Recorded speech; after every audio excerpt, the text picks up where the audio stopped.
All right, let's get it. Today, I want to talk about these foolish narratives that the media has been pushing in regards to Justin Fields.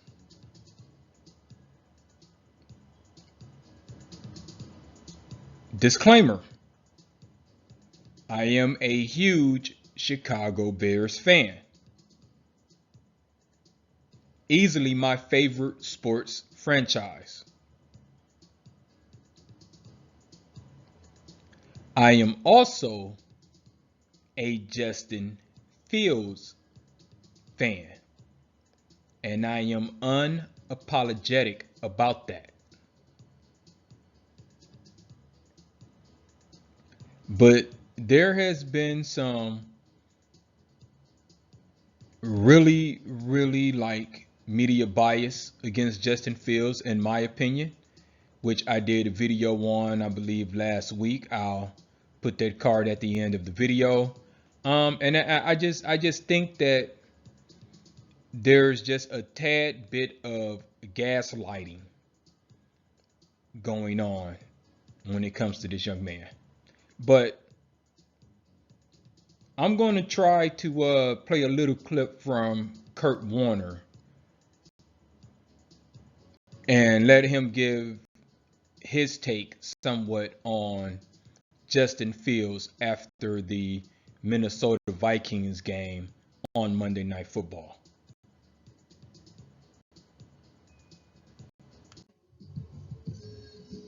My apologies. My original plan was to include this clip of Kurt Warner doing his weekly call in on 670 The Score. But it's like a 13-minute video, 14 minute video, something like that. So I'm just going to give a quick recap of what he said. And basically he was saying that the play calling to start the game was pretty good. They were doing some different things. They were moving Justin around. They was letting him make plays outside of the pocket, etc., etc.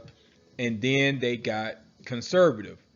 And we all know, we all watched, right, that they ran what, 15 screen plays, maybe higher, something to that effect. And he's basically saying that they handcuffed Justin and they got a little bit too conservative, and they should have challenged the middle of the field like they did at the end of the game. So Kurt, being the professional that he is, he's not going to come out and just say blatantly that the play calling was atrocious. But if you read between the lines, he's basically saying that the play calling was bad and they limited Justin Fields and his productivity.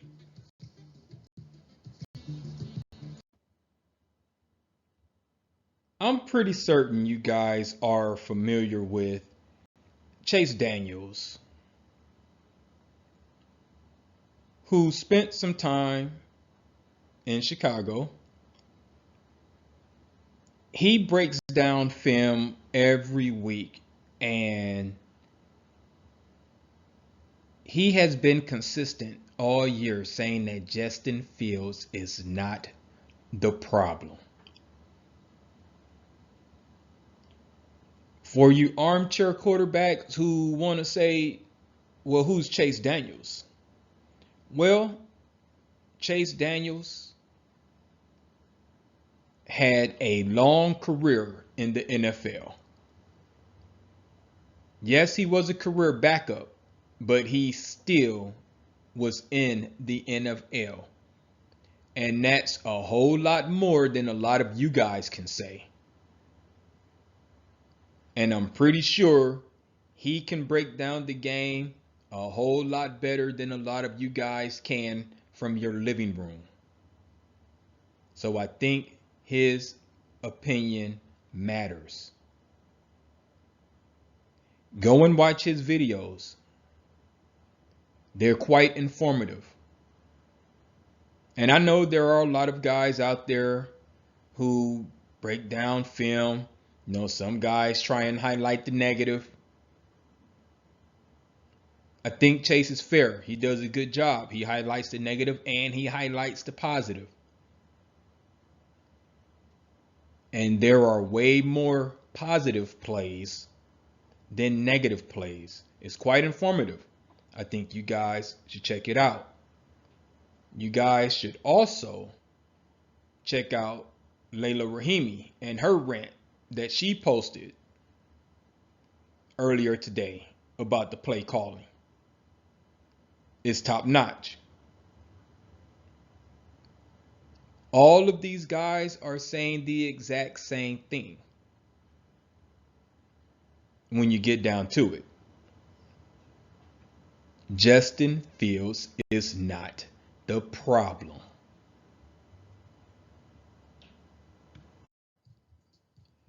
So there's been this narrative going around, and I've seen it on a few different shows now, but this guy, David Kaplan, which I didn't like him when he was on CSN Chicago. I still don't like him to this day. But, you know, he's been spreading this narrative. And like I said, he's not the only one that, oh, Getsy called the game like that because he doesn't have faith in Justin Fields. He doesn't trust that Justin Fields can run his offense. Here's the problem with that narrative and for everyone who is spreading it. Luke Getsy has not earned that position. He is a first-time coordinator. He was the quarterback coach in Green Bay and coaching Aaron Rodgers. You really think he gave Aaron Rodgers a whole lot of tips on what to do? We all know that Aaron Rodgers is pretty much a jerk, but he's a talented jerk. You think he really listened to Luke Getsy? Seriously, anyone, do you think Aaron Rodgers listened to Luke Getsy? He barely even listened to the head coach. But here's the thing. This guy cannot point to anything that says my system works.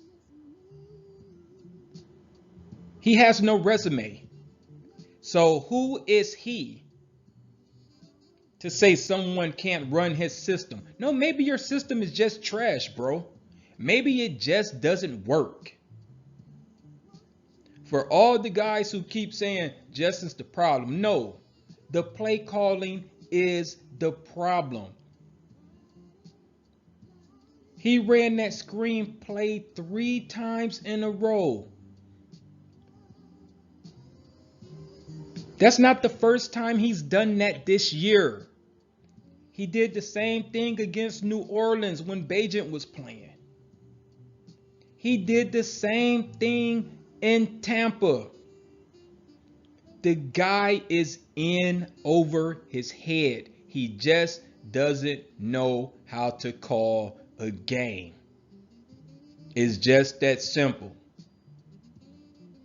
This guy has no business coaching NFL football. Maybe those plays work in high school, but not here. This is the upper echelon. These guys are the best of the best. Very rarely are you going to trick them.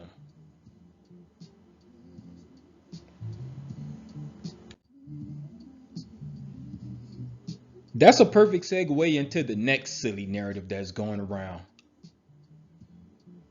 That the Bears should trade Justin Fields and bring in Caleb Williams or Drake May or whoever else they're out there railing about. And shout out to Swift Sports because he just dropped a video on this, and he basically laid it out the exact same way that I would have laid it out. There is one thing to consider. None of these guys are guarantees. None of them. And Aikman even alluded to it during the broadcast on Monday night, that there is no guarantee that any of these guys are going to come in and be better than Justin Fields. And there's also a growth period that you're going to have to endure while these guys learn the NFL, learn the system, etc., etc. So, this is not the answer. Now, people are going to think I'm crazy when I say this. But listen to what I'm saying. The Bears have a chance to run the table. We have Detroit, Cleveland, Atlanta, Arizona, Green Bay. Those are all winnable games. The Bears can run the table, and if they do, they finish 9-8. One game above 500.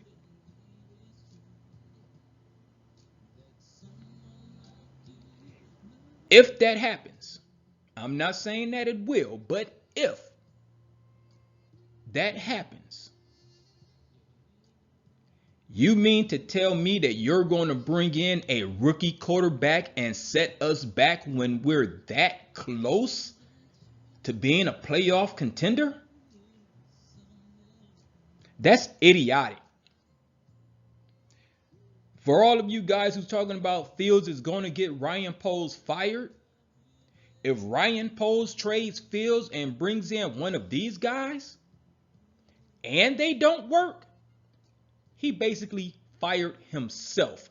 That's a nail in the coffin for sure. That you can bank on.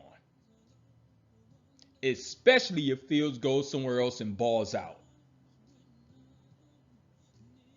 So this is why all of that silly talk about getting rid of Fields needs to stop immediately. Because it's just not true. You know, the other silly narrative that I absolutely hate is we need to reset the quarterback clock. Hey, we're not a discount store.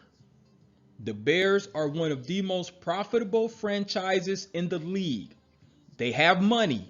You're going to have to pay a quarterback eventually. This narrative about reset the clock is so, I almost cussed, it's so stupid. One, Fields got 2 years left on his contract. So it's not like you have to pay Fields big money this summer. But two, eventually you're going to have to pay a quarterback. So this reset the clock nonsense is like the silliest narrative I've ever heard. It's such a loser's mentality. You're never going to be a successful franchise if you keep trying to budget your way into a championship. It's just dumb. So every 3-4 years, you're going to be looking to draft a quarterback because you don't want to pay him? That's not what we're saying. No, that is what you're saying. Because no one's going to come in and just light it up from day one. Everyone is going to need time to grow. Everyone is going to need time to develop. CJ Stroud is an anomaly.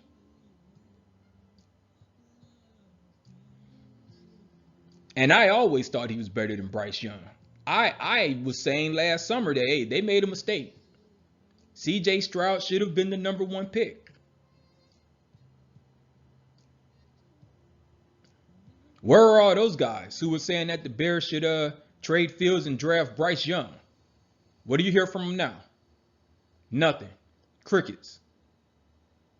Quiet like a hooker in church, as they say.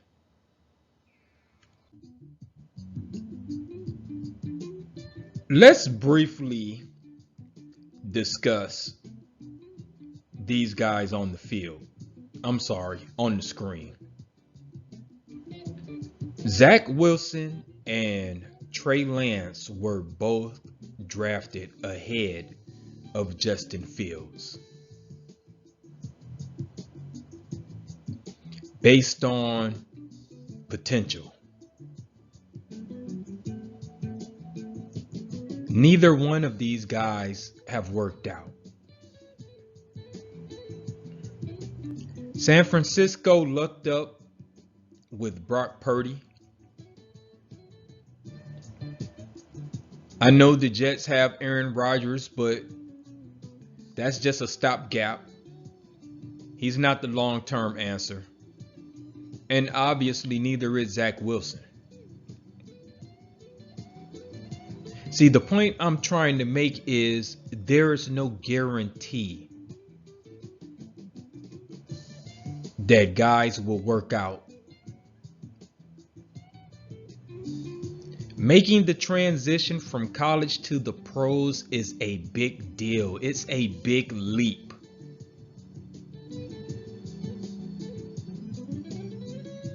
I mean, let's just be real about it. In college, you're playing against 18-year-olds, 19-year-olds. The NFL is the best of the best. Everyone was top notch at their position or they wouldn't be in the league. So you can't equate someone's college success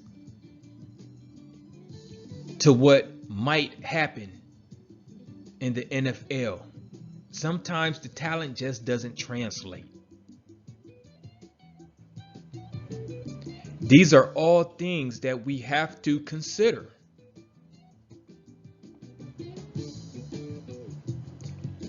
Here's another silly narrative. Justin Fields can't read defenses. Justin Fields isn't smart enough to audible. Justin Fields scored the highest on the aptitude test ever. He's not dumb. The test basically evaluates how fast he recalls, how fast he can process. He scored the highest grade ever. Maybe Getsy is somewhat of a narcissist and won't let Justin audible out of plays. Just a thought.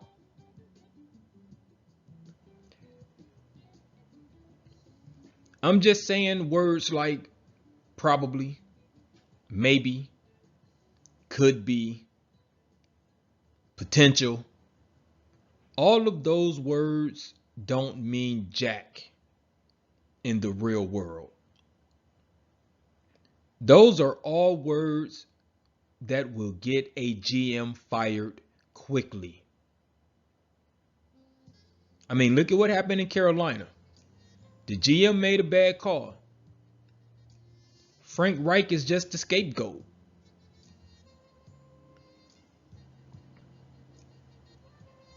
This is why you can't listen to talking heads.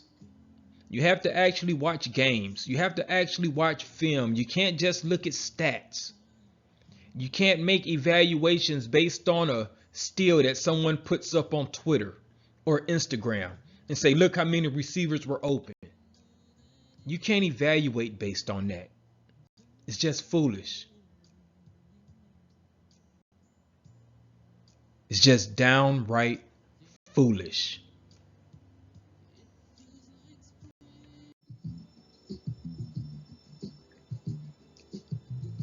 Well, I'm gonna leave it there for now. If you like the way I think, slide over to Patreon, check out some of my original short stories. It's only $1.50 per download. Also, don't forget to like, share, and subscribe so you won't miss out on all future videos. Like always, I thank you for your time. Peace.